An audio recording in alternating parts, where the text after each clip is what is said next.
warahmatullahi wabarakatuh. Perkenalkan, saya Mentari dengan NIM 2071900095.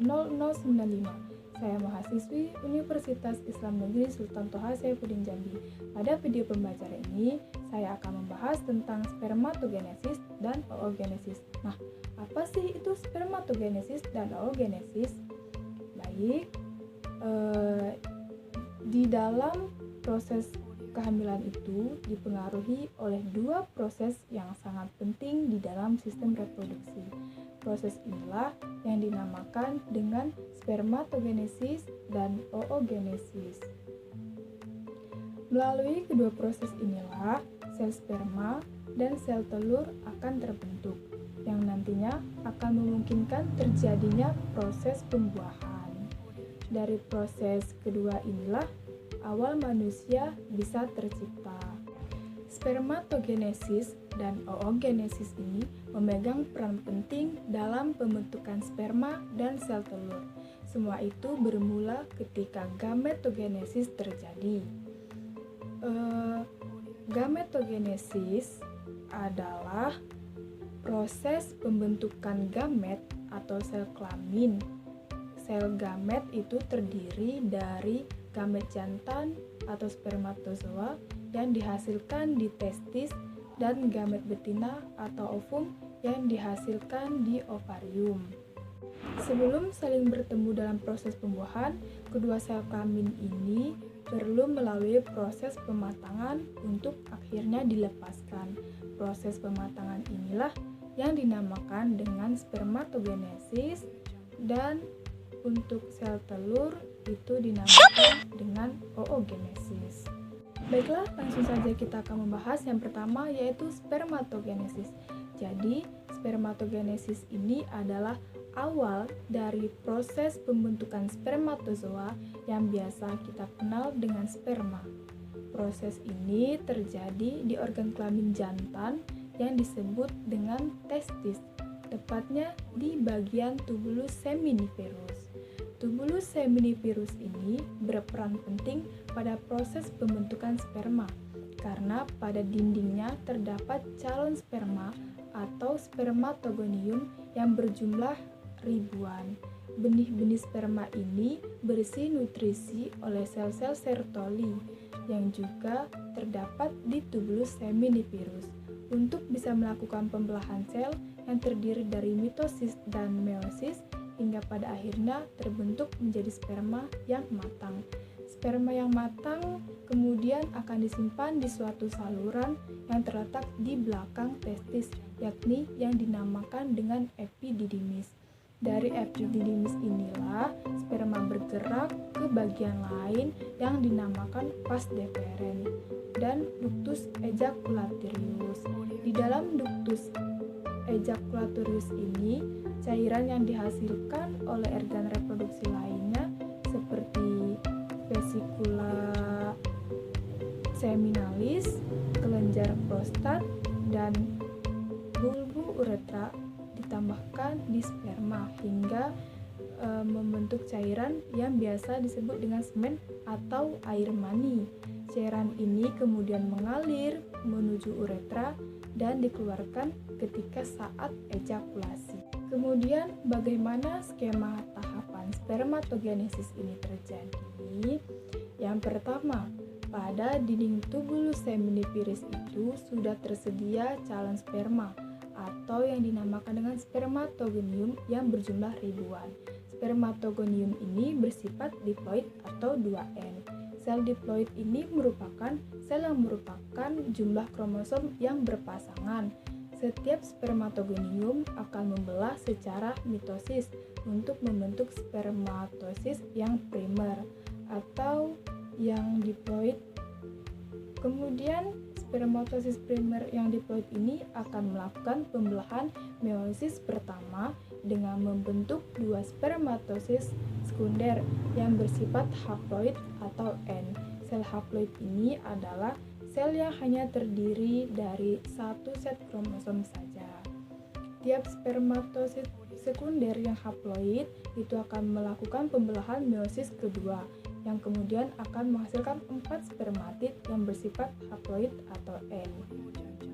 keempat spermatid ini berkembang menjadi sperma matang yang bersifat haploid yang fungsional. Berbeda dengan oogenesis yang hanya satu yang fungsional saja. Dan sperma yang matang akan menuju epididymis, selanjutnya ke vas deferens, vesicula seminalis, dan uretra yang akan berakhir dengan ejakulasi. Struktur dari sperma ini adalah terdiri dari bagian kepala, di mana bagian kepala tersebut terdapat nukleus atau inti sel, dan ada bagian leher, serta ada bagian tengah atau mitokondria, dan bagian ekor, di mana bagian ekor ini berfungsi sebagai alat pergerakan sperma untuk menuju sel telur. Baiklah, langsung saja pembahasan yang kedua, yaitu ada oogenesis. Oogenesis ini adalah proses pembentukan sel telur atau ovum di dalam indung telur yang disebut dengan ovarium. Oogenesis ini dimulai dengan pembentukan benih sel-sel telur yang disebut dengan oogoneum. Pembentukan sel telur pada perempuan dimulai sejak di dalam kandungan ibu, ketika dalam masih bentuk janin yang sudah memiliki organ reproduksi. Sama halnya seperti pembentukan sperma, sel telur ini juga mengalami proses pembelahan yang disebut dengan mitosis dan meiosis. Di akhir bulan ketiga usia janin, semua oogonia telah selesai dibentuk dan siap memasuki tahap pembelahan. Seluruh oogonia tersebut akan membelah hingga menjadi sel telur. Pembelahan ini baru berhenti hingga bayi perempuan dapat dilahirkan. Selama proses tersebut berlangsung, akan terbentuk 6-7 juta sel telur dan akan berkurang hingga sekitar 1 juta sel telur pada saat bayi dilahirkan. Sel telur tersebut mengalami penurunan jumlah hingga sekitar 300.000 sel telur yang disimpan hingga masa pubertas tiba.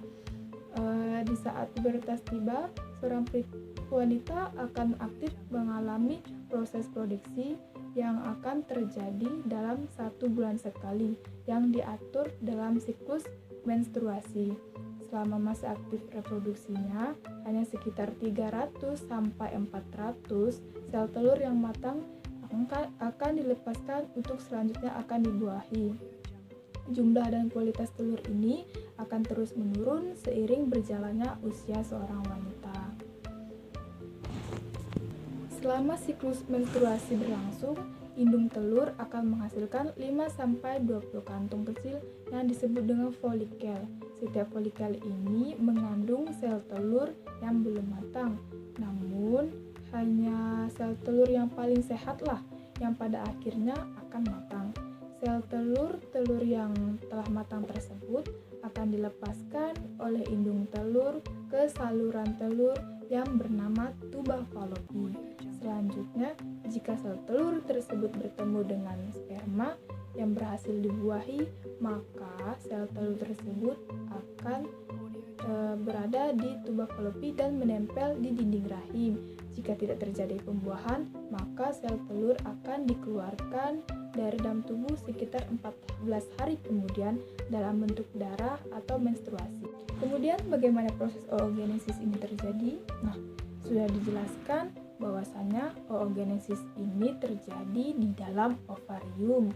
Ovarium mengandung banyak sel indung telur atau oogonium yang bersifat diploid atau 2N. Oogonium tersebut akan membelah secara mitosis menjadi oosit primer. Oosit primer akan membelah secara meiosis menjadi satu oosit sekunder dan satu badan polar primer. Kemudian oosit sekunder akan membelah secara meiosis menjadi satu ootit dan satu badan polar sekunder. Ootit akan mengalami pematangan menjadi sel telur atau ovum, sedangkan badan polar sekunder akan luruh atau terdegenerasi. Sel telur yang telah matang akan dilepaskan oleh ovarium. pelepasan sel telur oleh ovarium ini disebut dengan ovulasi. Dan di dalam ovarium itu terdapat banyak folikel yang merupakan pelindung yang memberi nutrisi bagi sel telur yang sedang dibentuk. Pada proses ovulasi, folikel akan mengeluarkan sel telur. Folikel yang telah mengeluarkan sel telurnya disebut dengan corpus luteum. Corpus luteum menyekresikan hormon estrogen dan progesteron. Baiklah, mungkin itu saja yang dapat saya jelaskan. Lebih dan kurangnya saya mohon maaf. Semoga bermanfaat. Wassalamualaikum warahmatullahi wabarakatuh. Nah, sebelum video ini berakhir, silakan dilihat sampai habis ya. Dimana di sini ada sebuah video mengenai bagaimana proses perjalanan sperma yang terjadi di dalam rahim, di mana nantinya ini akan terjadi dengan yang namanya pembuahan atau fertilisasi. Fertilisasi ini merupakan proses pembuahan di mana terjadinya peleburan inti sel gamet laki-laki atau yang kita kenal dengan sperma di sini dengan inti sel atau gamet pada perempuan, yaitu berupa ovum yang nantinya akan menghasilkan sebuah sel baru yang disebut dengan zigot. Di sini kita bisa lihat bagaimana proses perjalanan sperma menuju rahim, di mana nanti akan ada satu sel sperma yang bagus dan baik yang akan berjalan menemui sel ovumnya.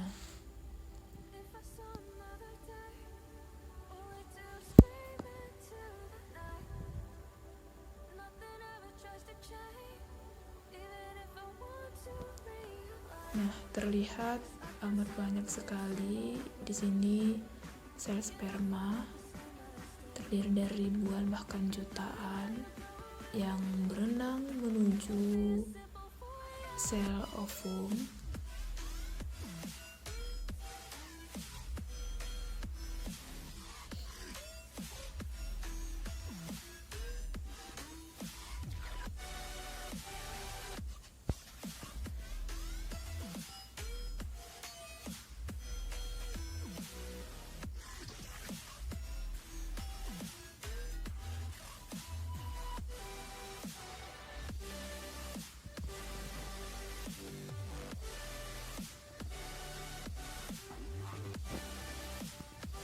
Nah, di sini sel spermanya mulai menuju sel ovum.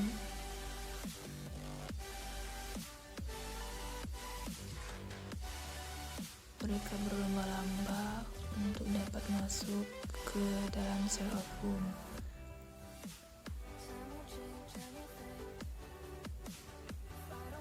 Terlihat cepat sekali pergerakan pada sel sperma ini.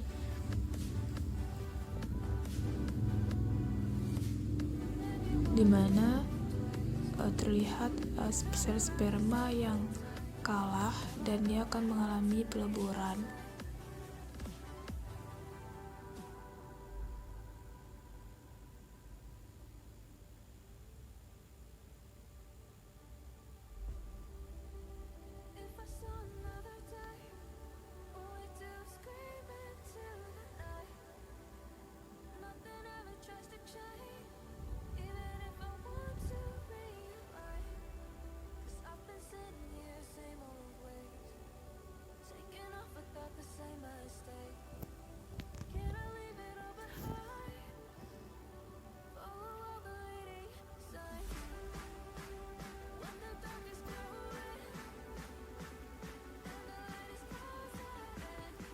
Nah, ini adalah sel ovum atau sel gamet pada perempuan.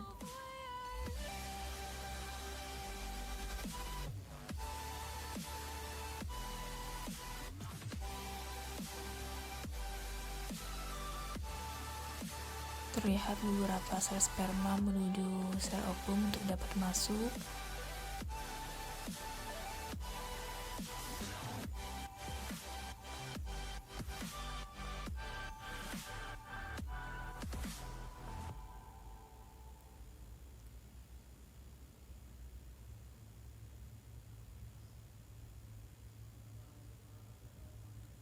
Nah, disinilah sel sperma hanya satu yang dapat masuk pada sel ovum, dan yang lainnya tidak akan bisa. Dia akan mengalami peleburan atau peluruhan karena sudah ditempati oleh satu sel sperma, ialah yang akan menang.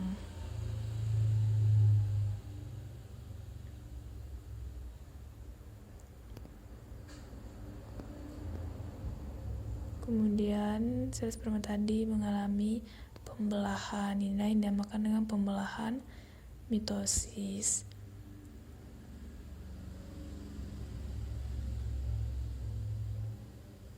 Dan terbentuknya kromosom.